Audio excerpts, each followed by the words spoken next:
Anaemia के अंदर homeopathy दवा का बहुत ही महत्वपूर्ण भूमिका है। होम्योपैथी उपचार का उपाय लक्षणों की कुशलता पर चयनित किया जाता है। लक्षणों के जानने के बाद ही रोगी की शरीर और मानसिक स्थिति की पूरी जांच की जाती है। सिमिलिया का जो सिद्धांत है उसे चुना जाता है। होम्योपैथी उपचार से शरीर और मन की जो स्थिति है उसमें सुधार होता है, जिससे वह बेहतर हो जाता है। एनीमिया का इलाज होता है। इस अध्ययन को पूर्व में उल्लेखित कुछ होम्योपैथिक दवाओं के बारे में मैं बताऊंगा आपको। सबसे पहले फेरम फॉस है। यह एनीमिक रोगियों के उपचार के लिए बहुत ही उपयुक्त है। हीमोग्लोबिन स्तर को बढ़ाने में यह मदद करता है। त्वचा का पीलापन को कम करता है। हेमेटोमेसिस, नाक से जो खून आता है, रक्तस्राव का इलाज करता है और सामान्य स्वास्थ्य स्थिति को सुधारता है। यह गर्भावस्था के दौरान लोहे की कमी का जोखिम को कम करता है और गर्भावस्था के दौरान हीमोग्लोबिन के स्तर को भी संभालता है। इसके अलावा फेरम मेटिलिकम है। यह भी एनीमिया के उपचार में बहुत मदद करती है। इसका उपयोग जब रक्तस्राव होता है तो बहुत जीवनदायी सब इसके रिजल्ट्स मिलते हैं। कमजोरी के अंदर महामारी का अधिक होना, थकावट, त्वचा का सूखापन, पीलापन, मुख का पीलापन जैसी स्थितियों के अंदर यह बहुत लाभकारी है। सिंकोना ऑफ ये भी उपचार के बहुत मदद करती है। ये जब मासिक धर्म के अंदर बहुत ज़्यादा रक्तस्राव हो, रक्त की गुणवत्ता में या उसकी मात्रा में बदलाव हो, कमजोरी हो, चक्कर आते हों, तो सिंकोना दिया जाता है।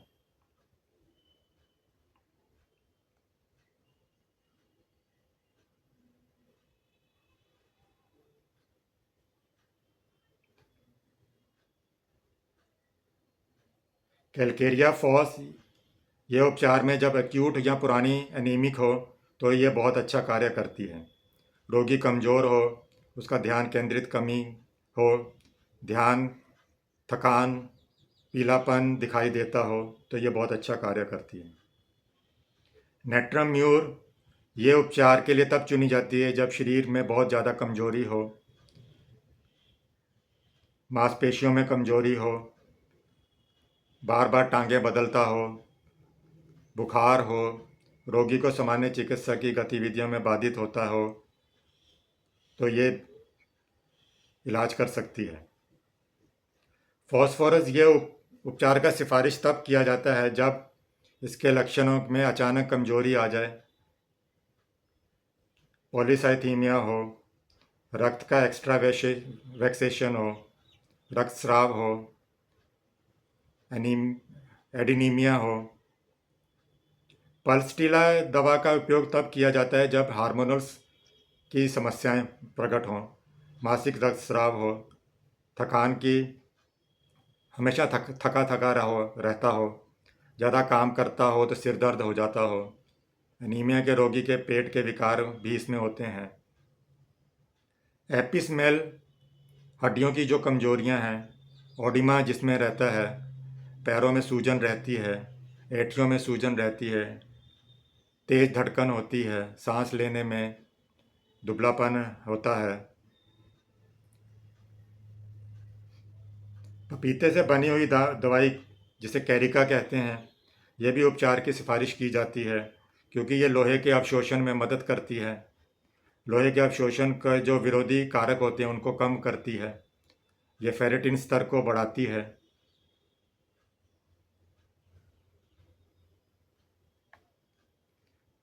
वेनेडियम ये उपचार जब भूख ज़्यादा लग या में भूख बढ़ाने के लिए शरीर की शक्ति को सुधार करने में ये मदद करता है। इससे पोषण तत्वों में एनीमिया पर सकारात्मक प्रभाव पड़ता है। ये एक ऑक्सीजन वाहक भी है और कैटेलाइजर के रूप में कार्य करता है। हीमोग्लोबिन के स्तर को ये बढ़ाता है। जेलसीनियम ये उपचार एनीमिया में मदद करता है अगर लक्षण इस तरह के हों जैसे मांसपेशियों के अंदर समरेखा में कमी हो, मांसपेशियों में कमजोरी हो, बहुत ज़्यादा थकावट रहती हो, कभी कभी थकान, धीमी नब्ज और अत्यधिक कंपन हो, सभी अंगों में कमजोरी हो, मांसपेशियों में ऐंठन आ जाए, सामान्य दिनचर्या की गतिविधियों में वो नींद आती हो, ड्रॉजीनेस रहती हो, सूरज की गर्मी है या ठंडा या गीलापन को असामान्य रूप से उसे प्रॉब्लम होती है, डिप्रेशन की स्थिति भी इसमें रहती है और वो डल तो हमेशा ही रहता है। कोकुलस इंड जिनके अंदर कंपन हो, हाथ के अंदर कोरिया हो, हाथ पैर हिलते रहते हों, निचले अंग बहुत ज़्यादा कमज़ोर हों, अंगों के अंदर या दर्दनाक दर्द हो, जैसे कॉन्ट्रैक्शन होता है, भ्रम उसमें होता हो, जी मचलाता हो, खासकर जब गाड़ी चलाता हो या गाड़ी में बैठ रहा हो, तो मोशन सिकनेस हो,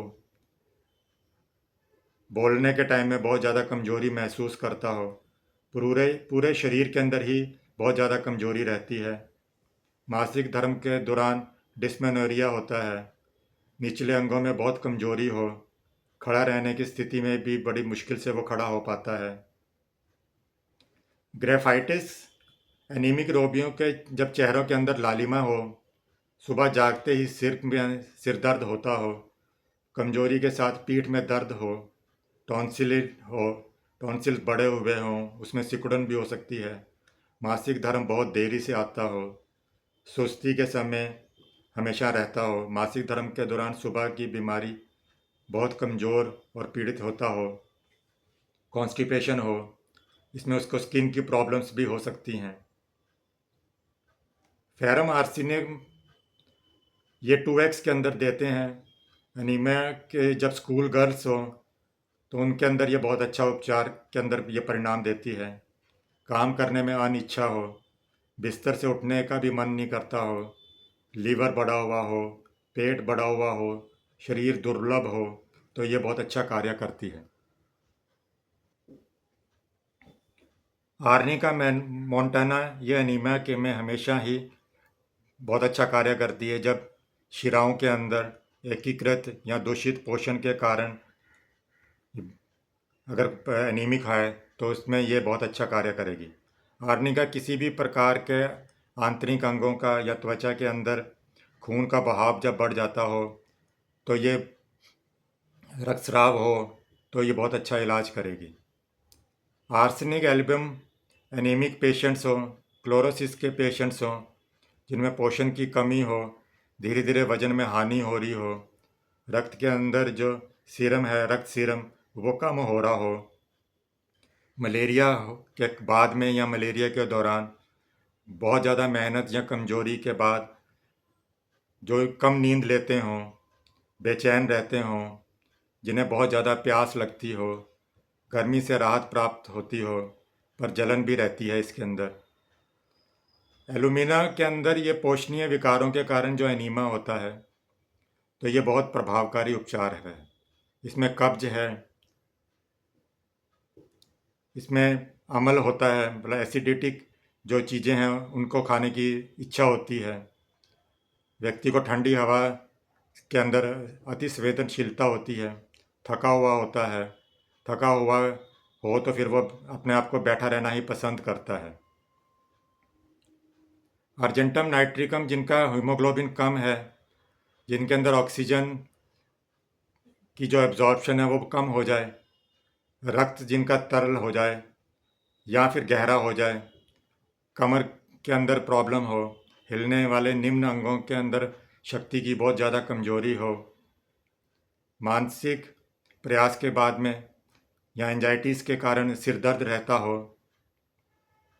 ऑरम मेटिलिकम ये एनीमिया का तब प्रभाव करती है अगर मरीज के पास के जो पैर हैं उनके अंदर सूजन हो, नींद की कमी की समस्याएं हो, कमज़ोर हो, घुटन महसूस होती हो, चक्कर आते हों, आत्महत्या का प्रयास करे या उसकी इच्छा रखता हो, अस्वाद में रहता हो, डिप्रेशन में, निराशा में, मृत्यु का बहुत बड़ा भय रहता हो।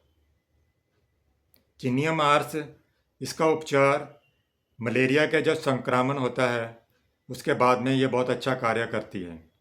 न्यूरैल्जिया, सामान्य थकावट, कमजोरी, ऊपर की ओर देखने पर चक्कर आ जाना, भूख में कमी, नींद में कमी, कमजोर पैर पैर कमजोर हैं इसमें, ठंडे हाथ और पैर में प्रभावी रूप से ये कार्य करती है। नाइट्रिकम एसिटिकम, ये उपचार तब किया जाता है जब व्यक्ति बहुत ज़्यादा अवसाद में हो, डिप्रेशन हो, ठंडा ठंड आसानी से लग जाती हो, दस्त होते हों, अनियमित बुखार हो, हेमरेज होता हो, आयरन और यहाँ का एब्जॉर्प्शन कम हो, अपचन हो, तो नाइट्रिकम एसिडिकम देते हैं। हाइग्रोफीलिया मेडिसिन जो है ये अनियमित ड्रॉपसी के अंदर, नींद ना आना, लीवर प्रॉब्लम के अंदर, खुजली होने में और मलेरिया के अंदर भी ये बहुत अच्छा कार्य करती है। सीपिया जो निचले अंगों में जब लंगड़ाकर चलता हो, पैरों में या पैरों के अंदर ठंडक महसूस हो, अस्थिरता पर महसूस होती हो, कमजोरी हो, चक्कर आते हों, चेहरे का पीलापन हो, रात और दिन में सभी अंग उसके हिलते हों, झटकते हों, तो सीपिया कार्य करती है। पिक्रिक एसिड, ये शरीर में बहुत ज़्यादा शक्ति जब कम हो जाए तो यह महाशक्ति के उसको प्रदान करती है। थकान हो या बहुत ज़्यादा डिप्रेशन हो, खासकर हाथ पैरों में ठंडक हो, चक्कर आते हों, पीली त्वचा हो, दुर्लभ मांसपेशियां हों, उनमें कमजोरी हो, तो पिक्रिक एसिड कार्य करेगी। सल्फ़र, शिकायतें जो बार बार आती हों, उसको नहाने से घृणा हो, अत्यधिक संवेदनशील बीमारी के कारण उसको सिर दर्द हो, भारी दर्दकारी हो, हाथों में कंपन हो, पसीना आता हो, भारी पौष्टिक भावना और सूखी और अनियमित त्वचा हो, तो सल्फ़र कार्य करेगी। होम्योपैथी की दवाएं किसी भी होम्योपैथी चिकित्सक की सलाह पर ही लें। मैंने जो दवाएं बताई हैं वो केवल नाम मात्र हैं और उनके लक्षणों के हिसाब से, सिमिलिया के हिसाब से ही दवाएं चयन की जाएंगी और कोई एक दवा ही प्रयुक्त रहेगी उस पेशेंट के लिए। एनीमिया को हम लोग, क्योंकि ये एक पोषण के कारण होती है, पोषण की कमी के कारण होती है, तो इसके अंदर डाइट का बहुत महत्वपूर्ण है। डाइट के अगर हम मेंटेन करेंगे तो ये पाचन और संवेदनशीलता में भी एनीमिया का जो कारण होती है, इसलिए सही आहार की आवश्यकता होगी।